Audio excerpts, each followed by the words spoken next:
Hello friends, welcome to the Anka's vlog. So friends, today's I am totally happy now because after a many days later I am going to Kolhapur. Actually, I meet to my college friends. Guys, बरेच दिवस झाले मी आणि माझे college friends one day trip plan करायचं try करतोय, पण काही ना काहीतरी इश्यू होतोय आणि तो प्लॅन कॅन्सलच होतोय. पण लवकरच आम्ही वन डे ट्रिप करू आणि त्याचा देखील ब्लॉग तुम्हाला बघायला मिळेल. पण त्याआधी मी आणि माझे दोन क्लोज फ्रेंड्स आज आम्ही भेटते. आता ते दोन क्लोज फ्रेंड्स कोण आहेत हे पुढे तुम्हाला ब्लॉगमध्ये समजेलच, पण त्याआधी माझ्या चॅनलला सबस्क्राईब केला नसेल तर नक्की एकदा करून घ्या आणि आजचा ब्लॉग हा एन्जॉय करा. Let's go guys. नेहमीप्रमाणे मी टायमिंगवर आले आणि आमचे दोन लेट कमर्स अजून देखील आलेले नाही आहेत. बोर व्हायले मला इथं. आला एक मेंबर तरी आला आहे. लेट मी शो आमच्या ग्रुपचा prince charming. Say hi my YouTube members. Hi. केस आलीत गोल्या दाखव. Say hi my YouTube members. चला आता जाऊया.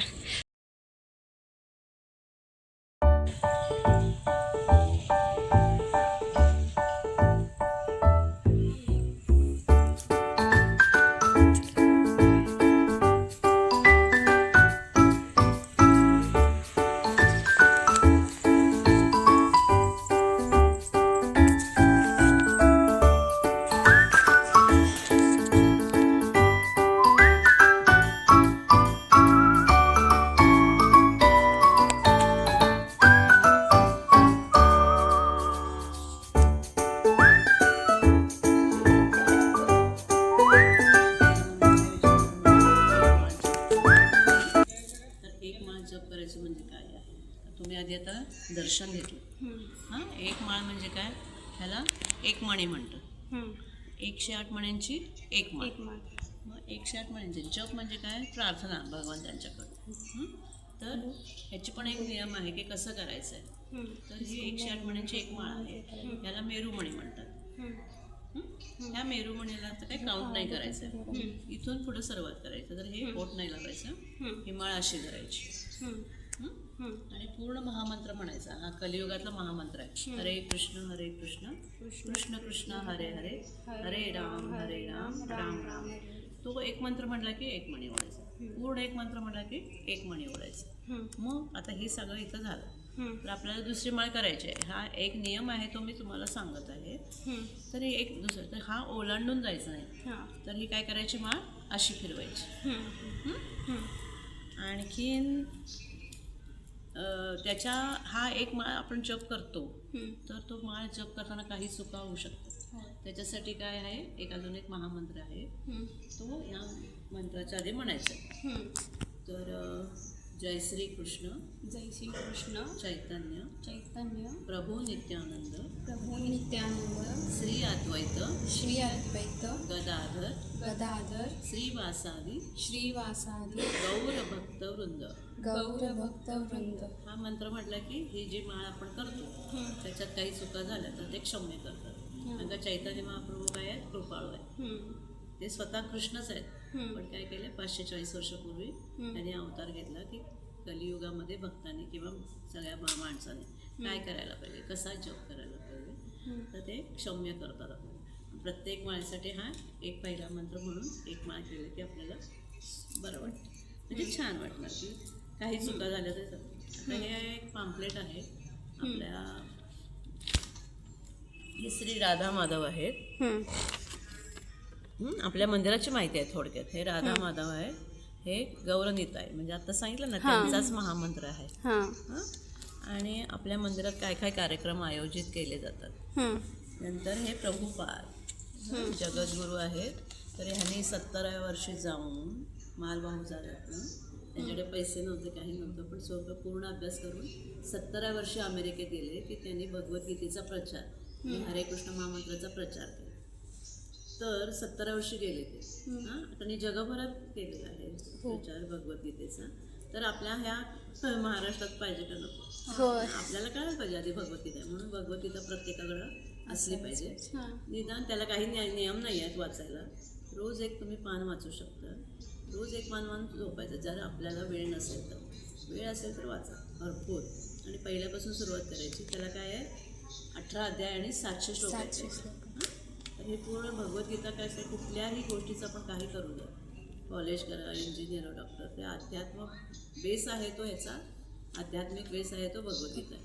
त्यामुळे रोज वाचली पाहिजे. तुमच्याकडे असेल दुसऱ्याला गिफ्ट देऊ शकता, मित्र मैत्रिणी कोण असेल तर. का तर काही केलं तर बाकीचं काही फाटून जाणार, हे करणार. पण ही काय भगवद्गीता शाश्वत आहे आणि त्यांनाही उपयोग पडेल. आणि ही प्रचार करण्याची पद्धत आहे. हां, तुमच्याकडनं पण तो प्रचार केला जातो. त्यामुळं भगवद्गीता केला. त्याच्यानंतर हे हरे कृष्ण महामंत्राचा जप का करायचा, त्याचंही महत्त्व दिलं आहे. हां, कारण हा कलियुगातला महामंत्र आणि हे भगवद्गीतेत शास्त्रात सांगितलं. आपण काय आपल्या तोंडानं समजे हेच करा असं नाही सांगितलं. भगवद्गीतेत शास्त्रात सांगितलं की हा महामंत्र कसा उपयोगी आहे.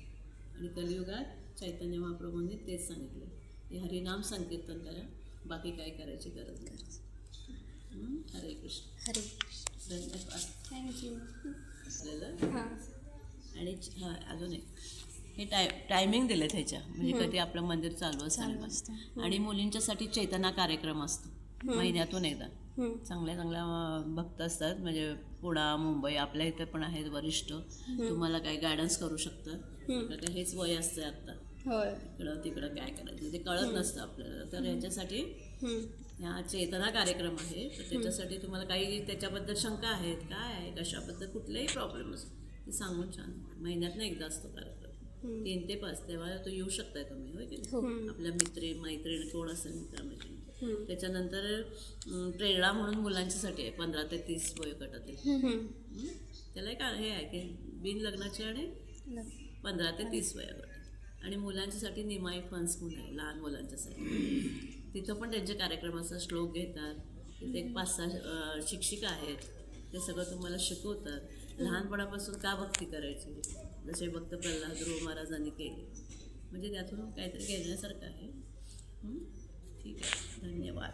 धन्यवाद तुम्ही माहिती दिल्याबद्दल. थँक्यू. अच्छा,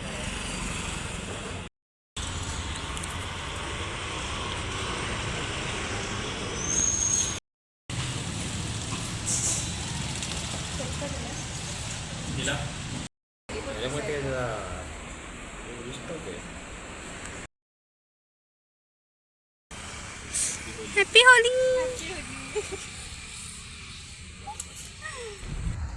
हॅपी होली.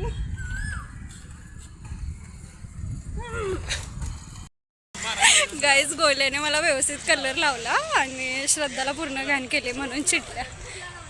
बघा हे बघा हे बघा हे बघा. अरे मग ही कुठे चालल्या घरला चालल्या ना पण ए असं काय आहे तेरे नाम. चल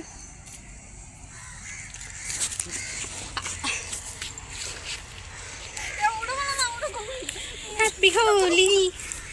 बुरा न मानो होली तुझी. ग्रुप मधले सगळे मेंबर्स आम्ही तुम्हाला मिस करायलोय. मी नाही मिस करत आहे कुणाला. तुम्हाला न घेता यावर्षी आम्ही होली केली आणि सगळ्यांना हॅपी होली. Bye bye. अरे माझा ड्रेस बोल्या घाण व्हायला गप केले.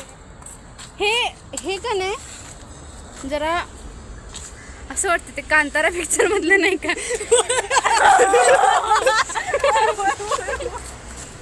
आणि हे ती मंजुली, आम्ही मंजुली नाही काय ती गाणं कुठलं रे ते, आम्ही देखुमा